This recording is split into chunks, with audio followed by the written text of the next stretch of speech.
Advocate Bhudev Mahananda का अभिवादन स्वीकार कीजिए। साथियों, 2024 इलेक्शन खत्म होते ही गोदी मनुवादी यूट्यूबर और मनुवादी प्रेस मीडिया, मनुवादी इलेक्ट्रॉनिक मीडिया एक ही मिशन अब चलाना शुरू कर दिया है, एंटी बसपा। यानी हर हाल में बहुजन समाज का, दलितों का,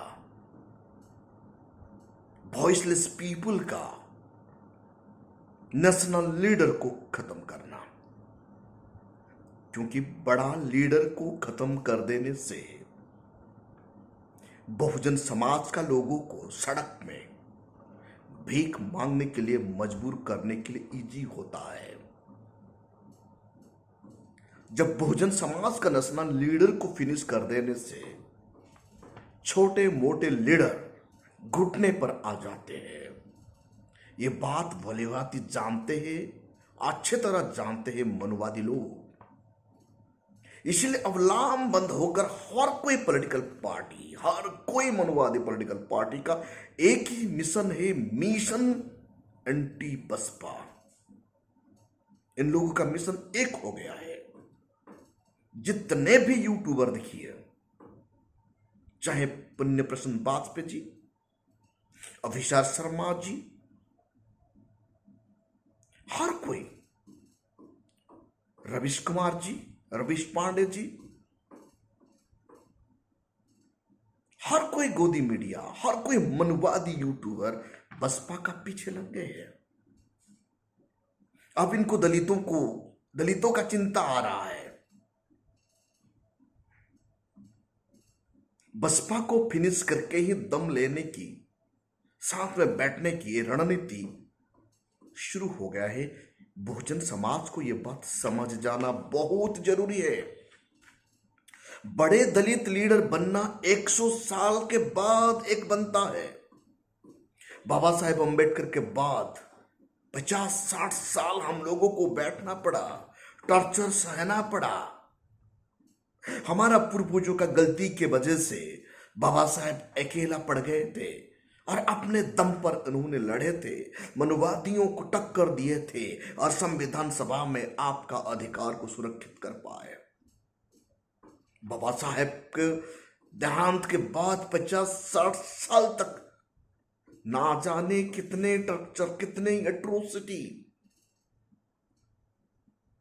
बहुजन समाज का लोगों को जेल का अंदर डालकर जेल में हत्या करवाया जाता था। बाबा साहेब का डेथ के बाद बिहार में यह घटना घटा था। अनुसूचित जाति, अनुसूचित जनजातियों को बिना कारण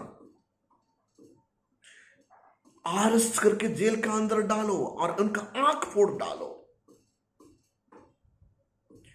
साथियों, ये तो मामूली बात है और भी बहुत कुछ घट गया था बाबा साहेब अंबेडकर का देहांत के बाद। हर दिन आए दिन दलितों को अत्याचार, हर दिन दलितों का जमीन को छीन के ले जाना, हर दिन दलितों का मां बहन का इज्जत का सर तार तार करना। शासन में कौन बैठा था? इतिहास गवाह है, भूला नहीं। एविडेंस खंगालने से निकल रहा है। उसके बाद दादा साहब कांशीराम अन्याय के खिलाफ आए और लड़ाई लड़े,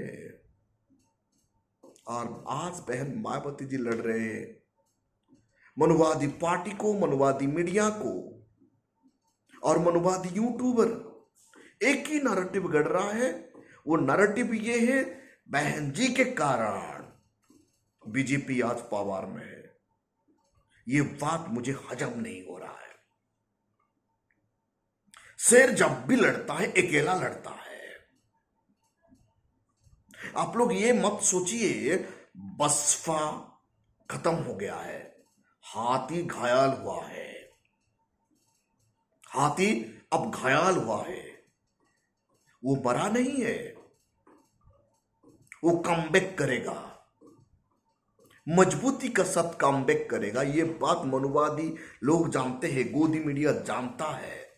इसीलिए नैरेटिव गढ़ा जा रहा है 2027 यूपी इलेक्शन में बसपा को रोकने के लिए।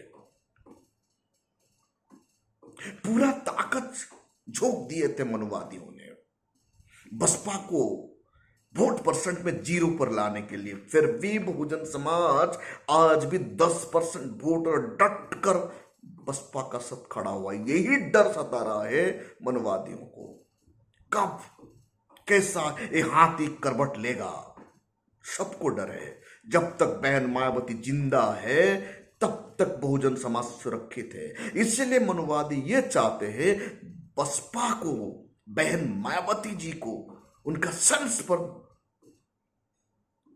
आघात करने के लिए। इतिहास अब देखिए, जब सिकंदर भारत में आया वो कैसे जीता। सिकंदर कभी भी आम जो फाइट करता था उनका मकसद हुआ करता था राजा को फिनिश कर दो। उनका सैनिक कम होते हुए भी सिकंदर भारत का हर कोई लड़ाई लड़ जीत जाता था। मनुवादी सिकंदर का चाल खेल रहा है। वो जानता है राजा को फिनिश करो, यानी बहन जी का दिमाग को कमजोर कर दो। एक ही एजेंडा चलाओ। हर कोई मनुवादी पार्टी, हर कोई मनुवादी मीडिया, गोदी मीडिया नहीं, मनुवादी मीडिया, मनुवादी यूट्यूबर, एक ही नैरेटिव है उनका। सेंस में बहन जी का सेंस को आघात करो ताकि वो कमजोर हो जाए, वो दोबारा खड़ा हो न सके। ये बात को बहुजन समाज को समझ जाना चाहिए। लेकिन उत्तर प्रदेश का 22% एससी पॉपुलेशन में से 15% वोटर हर स्थिति में बसपा को नहीं छोड़ रहा है। इसीलिए ये डरते हैं, ये कमजोर हो जाते हैं। साथियों, जब से बसपा मजबूत हुआ उसी दिन से मनुवादी पार्टी मेजॉरिटी में सही से नहीं आता है। 10 साल अचानक कैसे आ गया? मोदी जी का शासन 10 साल अचानक आ गया झूठे वादे का साथ। लेकिन अब ना कांग्रेस मेजॉरिटी में आ पाएगा ना बीजेपी मेजॉरिटी में आ पाएगा। ये दोनों मेन पॉलिटिकल पार्टी भारत का एब्सोल्यूट मेजॉरिटी का साथ कभी भी आ नहीं पाएंगे, ये जान चुके हैं। इसीलिए उनका सबसे बड़ा रोड़ा है, ये रोड़ा को मिटाना है। इसीलिए ये चाहते हैं हाथी को मार डालो, हाथी को मार डालो। कोशिश किए 3 लोगों ने हाथी का खाना पानी बंद करने के लिए। इलेक्ट्रॉनिक मीडिया को बंद करवा दिए। इलेक्ट्रॉनिक मीडिया में दाना सेट एक भी पैसा बसपा को नहीं दिए। मतलब हाथी का खाना पानी बंद हो गया।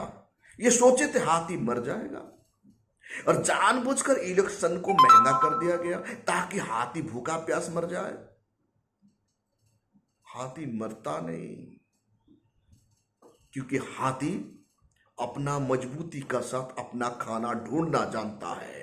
उनका वोटर ही काफी है, उनका उनका उनका उनका उनका समर्थक ही काफी है। हम जानते हैं बसपा का समर्थक गरीब है, लेकिन उनका जो एक एक रुपया का चंदा है ना, हाथी को आज जिंदा रखा है। हर हाल में हाथी को मारने के लिए जो गोदी मीडिया दिन रात कह रहा है 16 सीट यूपी में बीजेपी इसीलिए जीत गया बसपा के कारण। मैं प्रश्न पूछना चाहता हूं, उड़ीसा में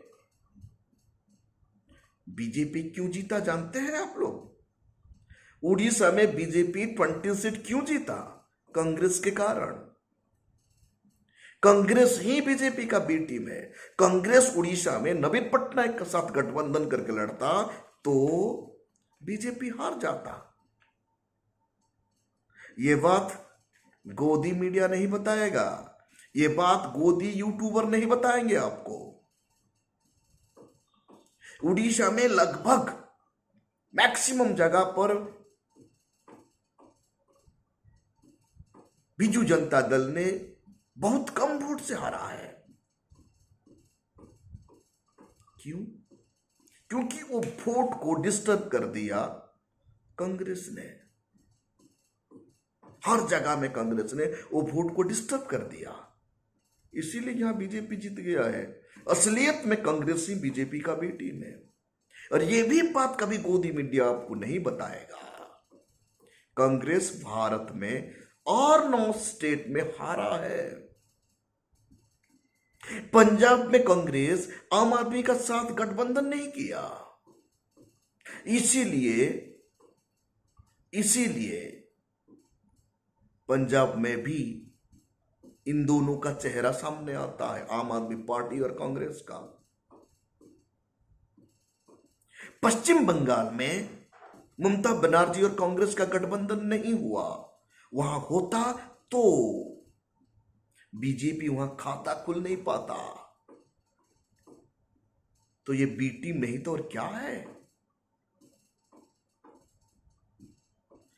तो सोचिए, उत्तर प्रदेश का 16 सीट के बारे में हर कोई प्रिंटिंग मीडिया, हर कोई गोदी मीडिया, हर कोई मीडिया एक नेशनल पार्टी को फिनिश करने के लिए ऐसे नैरेटिव बना रहे हैं। ये नैरेटिव है एंटी बसपा नैरेटिव, यानी इन लोगों का मकसद है बसपा को खत्म करना। ये भी जानते हैं अनुसूचित जाति, अनुसूचित जनजाति का लोग इतने भोले वाले हैं, तो ये लोग बता देंगे तो मान जाएंगे। ध्रुव राठी को भी यहां शामिल कर दिया गया। रविश कुमार, ध्रुव राठी, अंजित अंजुम, पुण्य प्रसून वाजपेयी, अभिषेक शर्मा, यूपी तक 4 PM, ये ना जाने कितने मनुवादी यूट्यूबर बसपा को आज का तारीख में फिनिश करने के लिए दिन रात कोशिश कर रहे हैं, क्योंकि बसपा के कारण आज 2 पॉलिटिकल पार्टी केंद्र में जिंदगी में कभी भी मेजोरिटी में नहीं आ पाएंगे। बसपा का वोट परसेंट 22 से 25 हो गया ना, बसपा ही देश में शासन गद्दे संभालने के दमखम भरता है। हे बहुजन समाज, समझ जाइए। आप लोगों को पता है मनुवादी मीडिया एंटी बीएसपी है। ये नैरेटिव ऐसे गढ़ रहा है जैसे कि बहुजन समाज समझ लगे बहन जी गलत कर रही है। बहन जी का कोई गलती नहीं है। जब भी कोई मीडिया, मनुवादी मीडिया आपका लीडर के खिलाफ बोलता है तो समझिए आपका लीडर मजबूत है, ताकत है। उनके कारण मनुवादियों को नुकसान हो रहा है, नुकसान का भरपाई कर नहीं पा रहे हैं। इसीलिए वोटर को डिस्टर्बेंस करने के लिए ऐसे नैरेटिव गढ़ा जाता है। साथियों, तनिक आप ठंडे दिमाग से सोचिए, आरएसएस को मजबूत कर रहा है कौन? उनका पीछे बीजेपी है। बीजेपी को मजबूत कौन कर रहा है? उनका पीछे आरएसएस है। ऐसे कांग्रेस का पीछे कौन है? उनका धरोहर गांधी परिवार है। करोड़ों संपत्ति उनका पास है, करोड़ों करोड़ों संपत्ति उनका पास है। इसीलिए उनका अकाउंट फ्रीजिंग करने के बाद भी पैसा रिलीज हुआ और इन लोगों ने इलेक्शन में पैसा खर्चा किए।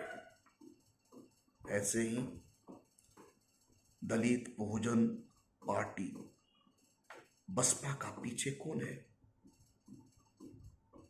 कौन है आपका पीछे? दलितों का पीछे, बहुजनों का पीछे कौन है? साथियों, बाबा साहेब अम्बेडकर का विचार और बहुजन समाज पार्टी आपका पीछे है।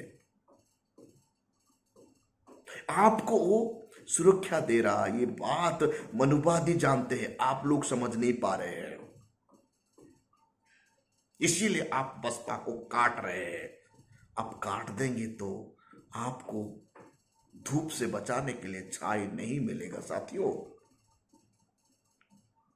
आज भारतवर्ष में बाबा साहेब का थॉट सिर्फ बहुजन समाज पार्टी ही चारों तरफ फैलाया है। बहुत सारे गोदी मीडिया कहता है बसपा बाबा साहेब का विचार को फिनिश कर दिया। कैसे फिनिश किया? कैसे फिनिश किया?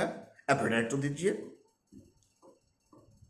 जब भी बसपा का मीटिंग होता है, संविधान का कॉपियां बेचा जाता है। जब भी बसपा का सुप्रीमो आती तो वो जय भीम कहती है। बसपा का सुप्रीमो कभी भी मंदिर जाते हुए देखे हैं आप? हाँ, मैंने देखा बसपा का सुप्रीम को बुद्ध विहार जाते हुए। हम कैसे भरोसा करेंगे मनुवादी पार्टियों को जो भारत का हिंदुस्तान कहते हैं? हम कैसे भरोसा करेंगे वोट मांगते वक्त बाबा साहेब अम्बेडकर और संविधान को ढोते हैं और इलेक्शन जीत जाने के बाद राम का गुणगान करते हैं? क्या ऐसा होते हुए आपने बसपा को देखा है? क्या बसपा कभी राम का गुणगान किया है? जब भी बसपा अपना शासन में आया, वो अपना महापुरुषों का धरोहर को बचाया। एक बार आप यूपी घूम के आइए, एक बार आप नोएडा एक्सप्रेस घूम के आइए, एक बार आप अंबेडकर पार्क घूम के आइए, एक बार रमाबाई मैदान घूम के आइए, एक बार अंबेडकर यूनिवर्सिटी घूम के आइए। बहन जी का बनाया हुआ स्मारक आप देखेंगे तो हैरान हो जाएंगे।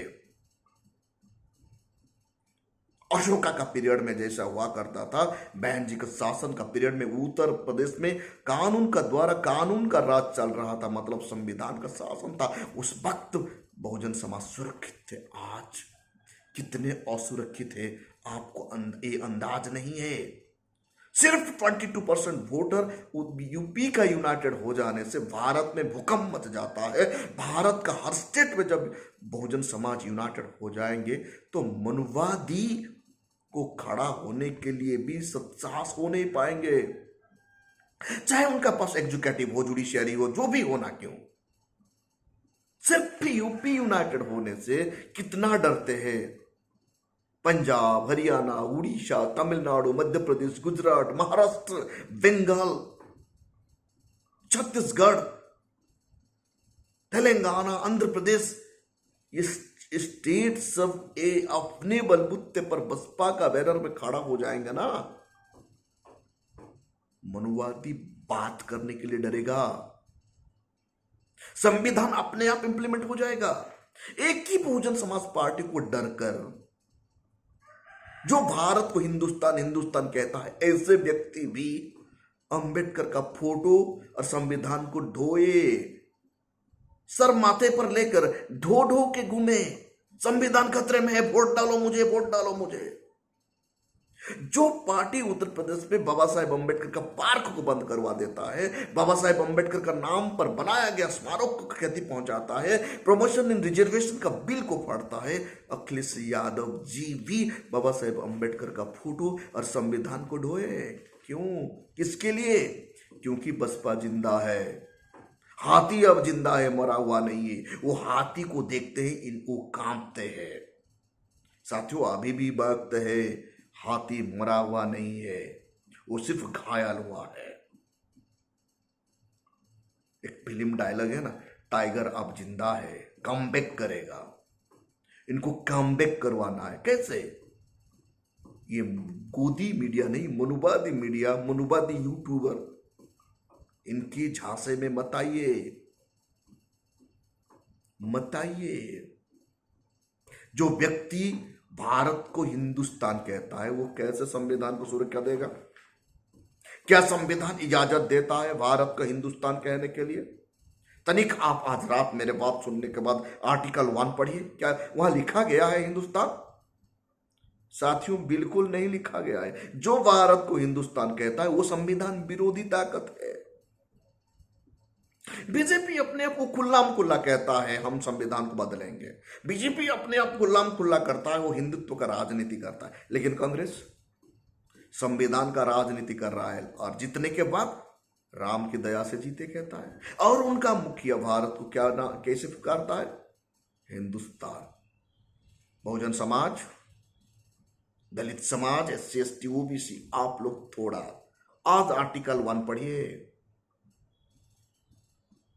राहुल गांधी जी को पता है आर्टिकल 1 के बारे में, वो जानता है, बट उनका इंटेंशन ठीक नहीं है। वो इंटेंशनली भारत को हिंदुस्तान कहता है। तो समझना चाहिए आपको, भारत को हिंदुस्तान कहना मतलब संविधान का खिलाफ जाना। नया कंट्री बनाने के लिए कोशिश होता है, मतलब ये जो संविधान विरोधी ताकत, वो जितना छुपाने से भी सामने आ जाता है। इतनी भी बात जब अनुसूचित जाति, अनुसूचित जनजाति और OBC पिछड़े वर्ग का लोगों को समझ में नहीं आएगा तो इनका गुलाम होना सुनिश्चित है। गुलाम होना सुनिश्चित है। इसीलिए आप तमाम मनुवादी पार्टी का जो एजेंडा है, इनको समझना बहुत जरूरी है। तमाम मनुवादी पार्टी को अब डर है और ये डर सता रहा है। आने वाला कल बसपा टिके रहेगी तो मनुवादी पार्टी मेजॉरिटी प्राप्त कर नहीं पाएगा। ये वोट का खेल होता है, डेमोक्रेसी में वोट का खेल होता है और ये वोट का खेल में खेला कर रहा है बसपा। बसपा अब यूपी में सीमित नहीं है। बसपा भारत का हर कोना में 3-4% वोट अपने आप ले रहा है, बिना संसाधन से, जीरो फंड से। अपना कार्यकर्ता डटकर मुकाबला करे। जो लोग बाबा साहब को समझ गए, जो लोग संविधान को समझ गए, जो लोग सच्चा अम्बेडकरवादी है, वो भिड़ रहा है, वो शेर की तरह भिड़ रहा है। और जो गांधी का हरिजन है, वो गांधी का गोदी में बैठकर खुद को हरिजन कह रहा है। और जो स्वर्ग जाने के सपना देख रहा है, वो बीजेपी जा रहा है। और जो जिंदा स्वर्ग, जिंदा सब सुख प्राप्त करने के लिए कोशिश कर रहा है, वो बाबा साहेब का विचार को पालन कर रहा है। मनुवादी इसीलिए बसपा को टिकने नहीं देंगे, टिकने नहीं देंगे। इसीलिए बहुजन समाज उनका चाल समझिए और बहुजन समाज पार्टी को मजबूत कर दीजिए। मजबूत होगा। बसपा का कैडर कमजोर नहीं है, अकेला काफी है। एक एक कैडर हजारों को भारी पड़ जाते हैं। इसीलिए तो आपका मसीहा को, आपका फादर को, मेरा फादर को चलता फिरता लाइब्रेरी, एक तरफ एक यूनिवर्सिटी खड़ा हो जाने से भी एक ही बाबा साहेब अम्बेडकर सबको हराने की दमखम भरता है। ऐसे काम में आप बिलोंग करते हैं मेरे नागवंशियों। ये देश धरती नागवंशियों का है और ये नागवंशी ये देश का शासक थे, आज भी शासक होंगे। डॉक्टर अंबेडकर को कैसे हराया गया था, आप लोगों को पता है। जब बाबा साहेब अंबेडकर लड़ रहे थे, बहन जी को आज जैसे फिनिश करने के लिए कोशिश चल रहा है ना, बसपा को फिनिश करने के लिए जैसे चल रहा है ना, उसी वक्त भी मनुवादियों ने डॉक्टर अंबेडकर को फिनिश करने के लिए काजलकर को और बाबू जगजीवन राम को खिलाफ में खड़ा कर दिए और काजलकर को जिता दिए और बाबा साहेब को हरा दिए। लेकिन बाबा साहेब हार मानने वाले नहीं थे। हाथी कमबैक कर गया। वो हाथी का सिंबल पे लड़ रहे थे, हाथी दोबारा कमबैक कर लिया अपना बलबुत्ते पर और संविधान सभा में घुसा और आपको अधिकार दे दिया। उनका जो लक्ष्य था उन्होंने फुलफिल कर दिया। ऐसे ही कांशीराम साहब का टाइम में उनका सबसे बड़ा ताकतवर फाइनेंशियल ऑर्गेनाइजेशन को कुछ गद्दारों को यूज करके बम से फिनिश कर दिया और बम से को रजिस्टर्ड करके दादा साहेब कांशीराम को कमजोर कर दिए। लेकिन हाथी रुकने वाला नहीं था, थकने वाला नहीं था। बिना बामसेप से बसपा को मजबूत कर दिए। आज बामसेप को जिन लोगों ने कंट्रोल कर रहे हैं ना रजिस्टर्ड करके, उनको बुद्धिजीवी कहते हैं। कैसे बुद्धिजीवी है? समाज डूब रहा है यहां। आप मनुवादियों को वोट देने के लिए गांव घूम रहे हैं। समाज को बचाना होगा, नहीं तो इतिहास आपको भी गद्दार का श्रेणी में रखा जाएगा। जितने भी बामसेप का वर्कर रजिस्टर्ड करके आप बामसेप चिल्ला रहे हैं ना, समझ जाइए वक्त बहुत कम है। ये सब छोड़ छाड़कर दादा साहेब कांशीराम का सपना को पूरा करो, नहीं तो आप भी बचने वाले नहीं है, मैं भी बचने वाला नहीं हूं। संविधान को मिसयूज करते रहेंगे ये लोग। संविधान रहेगा, संविधान को कोई नहीं हटाएगा, लेकिन कार्यपालिका न्यायपालिका व्यवस्थापिका मानवादी अपना कब्जा में ही रखेंगे और आपको सताया जाएगा। बहन मायावती जी को आज मनुवादी दादा साहब कांशीराम को जैसे बामसेप को खत्म करके उनका रीढ़ का हड्डी को तोड़ने के लिए कोशिश किए, लेकिन वो रुके नहीं, वो थके नहीं। जीवन का अंतिम क्षण तक लड़ते रहे आप लोगों का सुख और शांति के लिए। जिन लोगों के कारण बाम साहब टुकड़े टुकड़े हो गया और बसपा कमजोर हो गया। आज ये नेता होके घूम रहे, इतिहास खोल दिया जाएगा।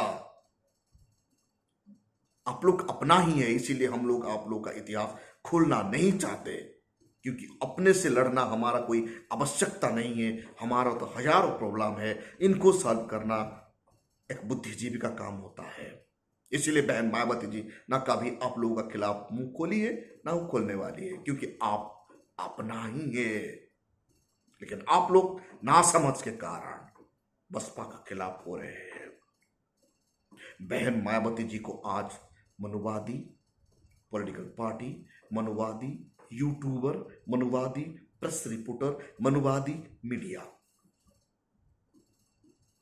फिनिश करने के लिए दिन रात कोशिश कर रहे हैं। उसमें आप लोग भी साथ देंगे तो आपका दादा साहब के द्वारा लगाया गया पौधा कैसे खड़ा रहेगा? वक्त अभी भी है।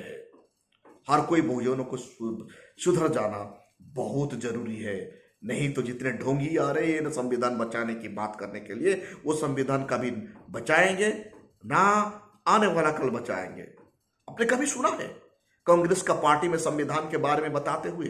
आपने कभी सुना है संविधान का ट्रेनिंग देते हुए? आपने कभी सुना है जय भीम का नारा देते हुए जो सावित्रीबाई फुले, ज्योतिबा फुले, छत्रपति शिवाजी महाराज, साहू जी महाराज, अशोक बुद्ध के बारे में बताते हुए कैडर कैंप में? नहीं, ये सिर्फ गांधी के बारे में बताएंगे और दूसरी तरफ सावरकर के बारे में लोग बताएंगे। जो पार्टी आज आप लोग का आन बान और शान है, आप इनको खत्म करने के लिए जब मनुवादियों का साथ दे देंगे, उनसे बड़ा मूर्खता शायद और कभी नहीं हो सकता। आज आपका सिर पर संविधान का हाथ है और बहन जी का हाथ है। बहन जी का खत्मा मतलब बहुजन समाज का खत्म हो जाएगा और 40 साल 50 साल पीछे चले जाएंगे हम लोग। 50-40 साल के बाद नया लीडर उभरेगा। जो भी लीडर आज उभरे हैं उनका इतना हिम्मत नहीं है, इतना ताकत नहीं है, इतने बड़े ताकतवर मनुवादियों को, चालाक मनुवादियों का एग्नेस्ट में लड़ने के लिए। मनुवादी बहुत चालाक है, उनसे लड़ने के लिए दमदार लीडर चाहिए, एक नेशनल लीडर। जो बाबा साहेब ताकत था, जो दादा साहेब कांशीराम को वो ताकत अर्जित था, आज बहन मायावती जी के पास वो ताकत अर्जित है। लेकिन जो अभी जो छोटा छोटा लीडर निकल रहे हैं, हम उनसे कैसे भरोसा करेंगे? क्या इतना बड़ा प्रहार को वो झेल पाएंगे? झेलने की दम कम नहीं है, मैं जानता हूं वो झेल पाएंगे। और 50 साल के बाद, मतलब 50 साल के बाद आप मर जाएंगे, मैं भी मर जाऊंगा, ना जाने लाखों करोड़ों बहुजन समाज को एट्रोसिटी सहते सहते मरना होगा। कब तक एट्रोसिटी सहते रहेंगे? भारतवर्ष में एट्रोसिटी हमारा लिए कैंसर से भी ज्यादा खतरनाक बीमारी हो चुका है। उनसे ही मिजाज दिलाना है तो सिर्फ हाथी ही हमें बचा सकता है। आज जो मनुवादी पार्टी कॉन्स्टिट्यूशन और बाबा साहेब अम्बेडकर को पकड़ पर घूमने के लिए मजबूर क्यों हो गए?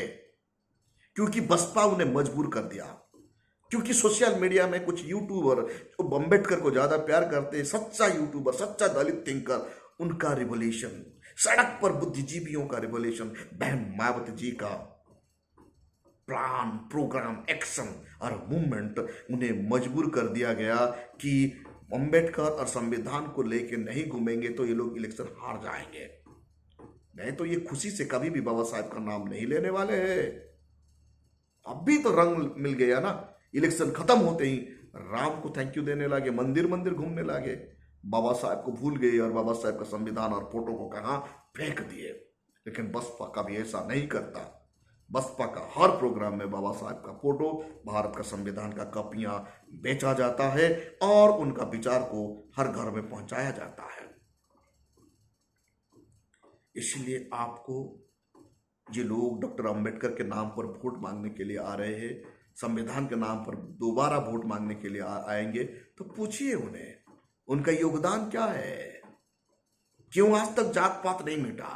क्यों भारत का संविधान को इंप्लीमेंट किया नहीं गया? बसपा ही एक पार्टी है जो टोटल कॉन्स्टिट्यूशन को इंप्लीमेंट करेगा। तो साथियों, बड़े दलित लीडर का बिना हम लोग सुरक्षित नहीं रह पाएंगे। एक लीडर को बनाने के लिए हजारों साल लग जाता है। इसीलिए जो लीडर आज जिंदा है उन्हें जीवित रखना, उनका वर्क एक्टिविटी को समर्थन करना हमारा प्राइमरी रिस्पॉन्सिबिलिटी बन जाता है। जब तक हमारा शरीर में जान है, जब तक अनुसूचित जाति और अम्बेडकरवादियों का जो शरीर में जान है, वो तब तक मरते दम तक लड़ते रहेंगे।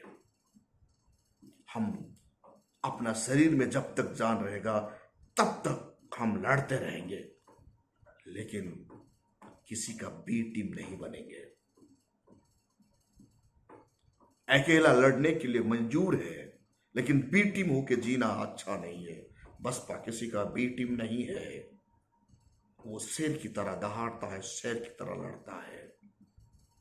साथियों, आप देख रहे हैं भैंसा पीपल, भैंसा भोजन। अभी तक आप हमारा चैनल को सब्सक्राइब नहीं किया तो काइंडली सब्सक्राइब कीजिए। मिशन 2027 के लिए आप घर से निकलिए, अपना इलाकों से, अपने कमरे से निकलिए। हर दिन एक एक व्यक्ति को परिवर्तन करने के लिए कोशिश कीजिए। हमारा ये लड़ाई खुद के लिए नहीं है, हमारा आने वाला जनरेशन को बचाने के लिए। किसी का बात में भी अंधा की तरह विश्वास मत कीजिए। समझिए, जानिए, छानिए, उसके बाद मानिए। ये तथागत बुद्ध का कहावत है। Thank you. जय भीम।